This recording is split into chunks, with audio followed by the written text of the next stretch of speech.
प्रार्थना की। भगवान शिव प्रसन्न हो गए। क्या चाहते हैं? देवता बोले कि प्रभु निज नैनन देखा चहु नाथ तुम्हार विवाह, आपका विवाह देखना चाहते हैं। शंकर जी बोले होगा, अवश्य होगा। अब देवता आपस में चर्चा करें। शंकर जी ने ब्रह्मा जी से पूछा कि ब्रह्मा जी ये देवता क्या कह रहे हैं आपस में? तो ब्रह्मा जी बोले इनको बड़ा आश्चर्य हो रहा है कि आपने काम को तो जला दिया और विवाह के लिए तैयार, बिना काम के विवाह, काम को जला दिया और विवाह के लिए तैयार। शंकर जी बोले इसीलिए क्योंकि हम काम की प्रेरणा से नहीं, हम तो राम की प्रेरणा से विवाह करने जा रहे हैं, राम जी की प्रेरणा से। देवता गए। अब रुद्र गरुड़ ने कहा बाबा घर में कुछ है, विवाह की तो स्वीकृति दे दी, घर में कुछ है? शंकर जी बोले कुछ नहीं, और आपको चिंता भी नहीं है? कहा इसीलिए तो चिंता नहीं है। क्यों? कहा घर में कुछ है, ये चिंता तो वे करें जिनके घर हो, यहाँ तो घर ही नहीं है, घर ही नहीं। तो विवाह में 4 रिश्तेदार आते हैं, मामा मामी चाचा चाची भाई भाभी, आपके यहाँ कोई नहीं आया? शंकर जी बोले कोई है ही नहीं जो आवे। तो आपका किसी से नाता नहीं है, रिश्ता नहीं है? नाता तो है। किससे? नाता है राम जी से। अच्छा भगवान से नाता है, तो उन्हीं से एक मुकुट मांग लो, दूल्हे के सिर पर मुकुट होना चाहिए। भगवान बोले नहीं, क्योंकि ये मुकुट जिसके सिर पर होता है उसे अभिमान होता है मुकुट, और जिस बेचारे को नहीं मिल पाता है उसे ईर्ष्या होती है। तो हमेशा मुकुट ही नहीं रखेंगे जिससे किसी को ईर्ष्या हो। तो मुकुट तो होना चाहिए। बिल्कुल होगा। किसका? कहा जटा मुकुट, जटाओं का मुकुट। जटाओं के मुकुट से किसे ईर्ष्या? और शंकर जी कहते हैं जिसे ईर्ष्या हो तो अपनी बढ़ा ले, उसमें क्या हर्ज है? जटाओं का मुकुट, सर्प का मोर।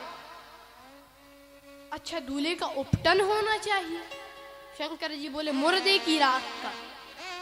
आपको ये मुर्दे की राख इतनी प्रिय क्यों है? शंकर जी बोले कि कुछ ना पूछो, एक दिन एक आदमी मर गया, उसके पीछे लोग राम नाम सत्य का उच्चारण कर रहे थे, राम नाम सत्य है, राम नाम सत्य है। तो हमने सोचा, शंकर जी कहते हैं हमने सोचा ये तो हमारी ही पार्टी के आदमी है। हम भी कहते हैं सत हरि भजन जगत सब सपना, ये कह रहे हैं राम नाम सत्य है, इनसे मिलकर रहना चाहिए। लेकिन क्या हुआ, लोगों ने मुर्दे को फूंका और दूसरी बातें करने लगे। एक बोला हमारी तो दुकान खुली है, ग्राहक वहां आ गए होंगे, हम यहाँ पर पड़े हैं। एक ने कहा हमारा तो मकान बन रहा था, कारीगर वहां आ गए होंगे, वहां पे हम नहीं आ पाए। और एक बोला हमें तो बिजली का बिल जमा करना था, अगली बार पेनाल्टी लगेगी तो ये देने आएगा। और एक ने तो हद ही कर दी, सरकारी नौकर था, बोला इसको मरना था तो संडे को नहीं मर सकता था, कहां मंडे को मर गया, हमारी तो एक दिन की छुट्टी थी, उसकी भी छुट्टी कर दी। अब तो शंकर जी ने सोचा ये सब दल बदलू है।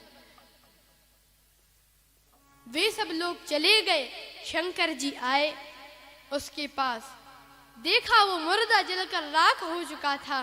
कहा भले ही तुम जलकर राख हो गए हो, लेकिन तुम्हारे कारण राम नाम का प्रचार हुआ है, इसीलिए आज से तुम्हारे शरीर की राख ही मैं लगाऊंगा। और तब से शंकर जी चिता भस्म का लेपन करते। शिव ही शंभु गण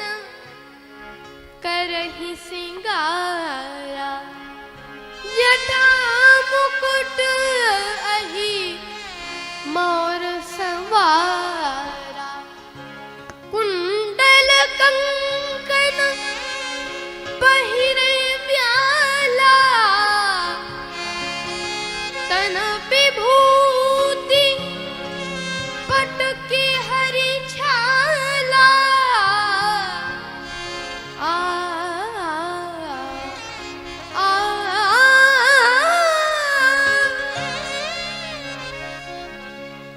जटाओं का मुकुट सांप का मोर, हल्दी लगाए।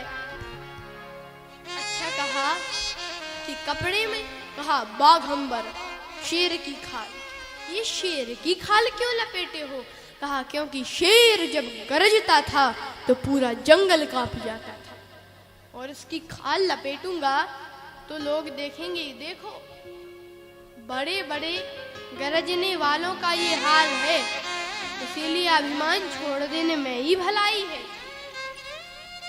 अच्छा बाघंबर तो बांध लिया, वो खिस के रुके कैसे हम? तो उसके ऊपर एक सांप बांध लिया। अच्छा सांप क्यों बांध लिया? क्योंकि सांप है काल, और इसका अर्थ है कि सांप बांधने का अर्थ है कि सांप बांध लिया, मतलब विवाह है संसार से संबंध जोड़ना, और सांप है काल, तो इसका अर्थ है कि संसार से संबंध जोड़ो।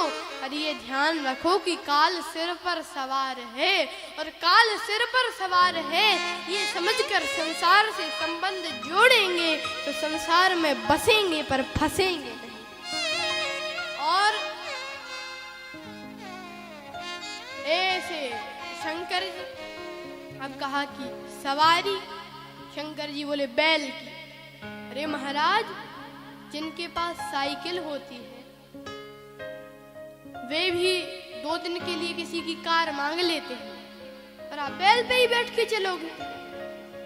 शंकर जी बोले जो मांग कर वर बनते हैं वे 2 दिन बाद बराबर हो जाते हैं, और फिर हमें तो बराबर बर रहना ही है। और फिर नंदी भी क्या सोचेगा कि वाह भोले बाबा, रोज के लिए हम थे आज हम ही बदल दिए गए। तो बैल पे ही बैठे।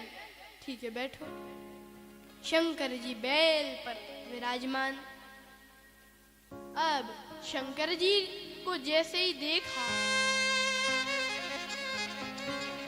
तो अब भगवान विष्णु ने देवताओं से कहा, देवताओं तुम्हारे बिना तो कोई विवाह होता नहीं है, ऐसा दूल्हा देखा? देवता बोले आज तक ऐसा दूल्हा नहीं देखा।